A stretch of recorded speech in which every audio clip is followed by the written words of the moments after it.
Olá, galera do segundo ano, espero que todas e todos estejam bem.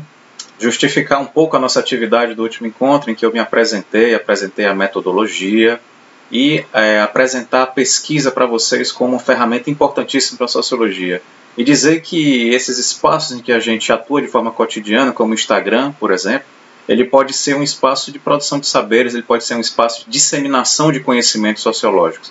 Então, os trabalhos que eu vi, o retorno de vocês, eu fiquei muito satisfeito pela escolha dos temas, pela escolha dos perfis, e espero que a gente possa estimular essa prática da pesquisa em vocês.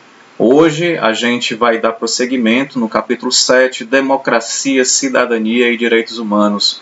Vamos iniciar esse capítulo e dar prosseguimento nas aulas seguintes, tá certo? Então, eu vou diminuir aqui a minha câmera, já pedindo perdão por essas limitações tecnológicas que a gente tem que aprender a lidar.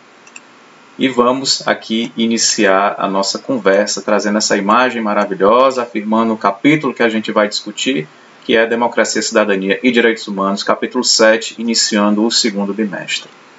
Tá?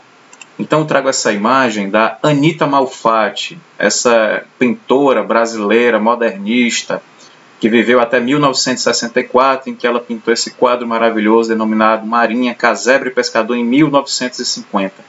E essa imagem, trazendo essa força dessa mulher pintora, ela vai ilustrar os nossos slides na aula de hoje. E eu trago essa questão motivadora que está expressa no livro de vocês. Considerando a expansão da cidadania e o respeito aos direitos humanos, podemos afirmar que o Brasil é uma sociedade democrática? E aí? Vocês acham que a gente realmente vive numa democracia?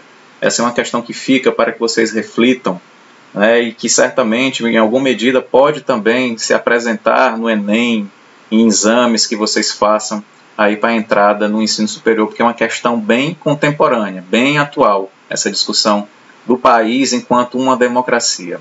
Tá? E nós, gente? A gente está participando efetivamente da construção da sociedade? A gente contribui, a gente é partícipe desse processo, a gente está participando, vocês se sentem partícipes? E hoje a gente vai discutir a ideia de democracia. Você está vendo aí várias pessoas afirmando a democracia como um conceito importante para a sociedade. Certo? Ela vem da junção de dois vocábulos gregos, demos como povo e kratos como poder, o poder do povo. E surgiu na Grécia Antiga no século V a.C., bem antigamente. Tá certo? Ela é um regime político que pressupõe a existência de um governo que seja direto ou indireto da população. Então, que o povo, em alguma medida, ele possa dizer como deve ser o governo. Não é isso? Então, ele sempre se pauta nisso, o povo como um elemento importante na condução das suas vidas. Tá? E ela se dá por eleições regulares para os cargos administrativos do país, do estado ou do município, tá? Que vocês estão acostumados a ver aí de 2 em 2 anos. E aí essa charge traz a Mafalda, essa argentina que eu gosto bastante. Ela está lá estudando no dicionário o conceito de democracia e fala que é o governo no qual a soberania é exercida pelo povo. E aí ela começa um riso de ironia, um riso também, aquele riso de nervoso, já que nem sempre se dá assim, com a vontade popular, com a vontade do povo. Tá? Então, qual é o motivo da risada da Mafalda? O exato significado de poder do povo depende do período histórico e da sociedade que se tem como referência. Tá? O que é que se compreende como povo? Por exemplo, ao longo da história, o atributo de cidadão já foi exclusivo de proprietários de terra. Então, somente os proprietários de terras é que tinham o direito de exercer a sua cidadania, se tivesse determinados recursos, não era todo mundo. De homens brancos, onde os escravos pretos, as pessoas escravizadas pretas, elas não poderiam exercer a sua cidadania, onde as mulheres não poderiam exercer a sua cidadania, como na Grécia, onde surgiu. Então, pessoas escravizadas e mulheres não tinham direito a intervir na sociedade, a se expressar. Então, era a democracia que era restrita àquelas pessoas que eram homens, proprietários de terra, aquelas pessoas que tinham alguma influência na sociedade, como homens letrados. Então, aí depois a gente vê democracias que só consideravam apenas os homens e as mulheres adultos, não consideravam os jovens, e por aí vai. Então, esse conceito ele mudou no decorrer da história, ele muda no decorrer da história. Aí eu trago essa charge, onde é colocada a democracia como essa criança aqui novinha, essa mulher dizendo que ela é tão novinha e frágil, principalmente no Brasil, que a gente teve pouco tempo de democracia, Nesses 521 anos de que a gente chama de Brasil, né, quando ele foi expoliado, roubado dos povos originários, dos indígenas, não é isso? Essa semana a gente discutiu isso, né, o Dia do Indígena, que foi no dia 19 de abril. Então traz a democracia como essa figura frágil e pequena, um dizendo que é preciso cuidar dela, né, o outro dizendo que tem pessoas que não gostam dela, realmente tem pessoas que não gostam muito, né, de que o popular exerça a sua força, né, elas querem que apenas as suas necessidades pessoais elas estejam presentes nas decisões, não é isso? Então trago essa charge para vocês refletirem sobre isso, tá? A democracia não foi um sistema político predominante na história, né? Ela, inclusive, o ato dela estar disseminada no globo terrestre, ela é bem recente, data ali do século XIX, não é isso? Poucos governos, poucos países adotaram a democracia. Quando fizeram foi sempre em resposta à luta de diferentes grupos excluídos do processo. Então a democracia não se dá no pensamento de uma pessoa que decidiu ter uma democracia. Para que haja uma democracia tem que haver muita luta, muito questionamento, né, de pessoas que são massacradas, que estão em dificuldades, grupos excluídos, tá certo? Então ela é uma conquista de segmentos sociais segregados, né, que estão apartados. Tá? Ela é, digamos que é resultado de uma luta. E aí nós temos aqui a imagem de uma luta por igualdade racial, né, onde pessoas elas lutam para que as pessoas pretas, negras, elas possam exercer o seu direito, ser considerados como cidadãos. Né? Eu trago um exemplo mais adiante que a gente vai estar discutindo isso. Quais seriam então as características necessárias para um governo democrático? O que é que um governo democrático tem? E aí, conceitualmente, de forma teórica, a gente tem, que é bastante difundido na nossa sociedade, a ideia de que todos os indivíduos devem ter direitos e deveres iguais. Todo mundo tem os mesmos direitos hoje? É uma reflexão que eu faço. Teoricamente, segundo a nossa Constituição, né, sim, mas na prática há algumas dificuldades para que esses direitos sejam exercidos, não é isso? Quaisquer que seja a sua classe social, seu gênero, sua etnia, né, tudo isso está expresso na nossa Constituição, mas na prática a gente não observa tão bem assim. Tá? Isso é um conceito teórico de democracia que eu trago aqui para vocês. E aí eu trago esse exemplo de Rosa Parks, em 1955, não faz muito tempo, gente, num país que é considerado uma grande democracia como os Estados Unidos, as pessoas pretas elas precisavam se levantar no ônibus para que os brancos se sentassem. Isso no sul dos Estados Unidos, no estado de Alabama. E, em determinado dia, em 1955, Rosa Parks não se levantou para um branco se sentar no ônibus. E aí ela foi presa, vocês estão vendo a imagem dela sendo presa aí.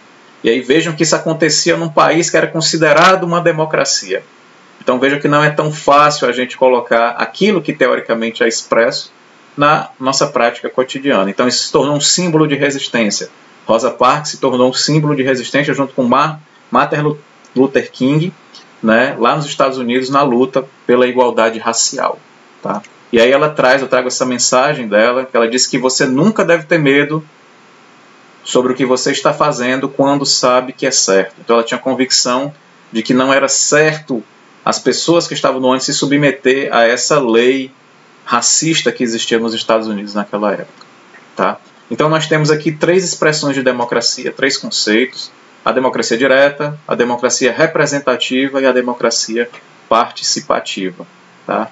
Aí eu trago essa imagem do Enfio, um cara muito importante na época da ditadura civil-militar brasileira, onde ele resistiu por meio das suas charges, onde ele vai dizer que, né, essa figurinha aí, ela queria o poder. Né? Então, é quando a pessoa ela exerce o poder diretamente, ela exerce a decisão diretamente, sem nenhuma representação. Né? Então, a democracia direta ela é um modelo onde todos os cidadãos devem intervir diretamente nas questões públicas, não eu, você, qualquer pessoa pode intervir diretamente. O conceito de cidadão nesta democracia direta está associado à participação, pois cada cidadão interfere diretamente nos interesses do Estado. Tá? Na prática, o exercício da democracia direta consiste na discussão sem intermediários. Então não tem políticos, né, não tem nenhum representante que me represente, mas eu mesmo coloco as minhas posições. Né? Então, é sem intermediários que as principais questões são discutidas, de interesse comum. Tá? Na democracia representativa, a gente tem um grupo de pessoas que depositam a sua confiança em um representante. Então, tem um intermediário, que é o político, que está lá no plenário do Congresso Nacional, que está nas casas legislativas, né, e se ele, teoricamente, falaria por nós. Então a gente votaria naquela pessoa em que a gente tem afinidade. Então ele é um modelo que se caracteriza pela representação política. Então eu tenho um representante, eu voto no representante. As deliberações coletivas não são tomadas diretamente pelos cidadãos, não são tomadas por nós, mas por pessoas eleitas para essa finalidade. Representantes políticos como prefeitos, presidentes, governadores, deputadas, senadoras e vereadoras, então elas é que representariam a gente no plenário. A participação de nós nessa democracia representativa, a nossa participação, ela é indireta, ela é periódica, acontece de 2 em 2 anos, né? Ela é formal, a gente se dirigir à urna eletrônica, né? E se expressa por meio das instituições eleitorais. Mas não só por isso, também pelo movimento social, pela luta cotidiana, pela nossa manifestação do nosso descontentamento, ela também atua nessa democracia representativa. Mas quem pega essa nossa discussão e filtra e coloca no plenário são os nossos representantes. E na democracia participativa, onde tem a união das pessoas para que possam discutir alguns pontos relativos à sociedade, tá certo? Então vocês veem aí a diferença, homens e mulheres jovens, mais maduros, atuando também, participando no processo de decisão, tá? Então ela surge como uma forma de superação das deficiências do sistema representativo, porque a gente viu que os nossos representantes nem sempre levam as nossas demandas, estão afinadas com aquilo que a gente pensa, é isso? Então a democracia participativa, ela traz essa reflexão que a gente faça, né? Que em muitos casos mostrou-se incapaz de garantir os interesses da maioria dos cidadãos.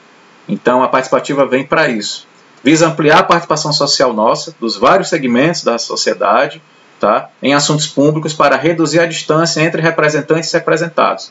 Então a gente ficaria mais próximo dos nossos representantes, tá? Baseia-se na articulação de grupos sociais em rede, né? A ideia de rede, que por meio de reuniões discutem e votam propostas que orientam as ações governamentais. Então, existem ações governamentais que a gente discute e vota para que a gente diga se a gente concorda ou não, tá? Então, a gente finaliza esse nosso primeiro encontro do capítulo, tá? A gente segue no próximo encontro com a teoria democrática moderna, tá? A partir da página 176 do livro. Eu oriento, recomendo que vocês leiam esse capítulo quanto antes, para que vocês possam ficar a par daquilo que a gente vai discutir. No momento em que eu tiver o e-mail institucional, a gente vai providenciar alguma live para que a gente possa tirar dúvida, para que vocês possam se colocar, tá certo? Então, a gente finaliza. Eu peço para que vocês continuem se cuidando, utilizando máscara, atento às recomendações sanitárias, cuidando dos seus, porque isso é importante também, e que a gente possa se encontrar o mais breve possível. Gratidão por esse encontro, fico muito feliz de estar com vocês e me coloco à disposição para qualquer dúvida. Um abraço em todas e todas e até breve.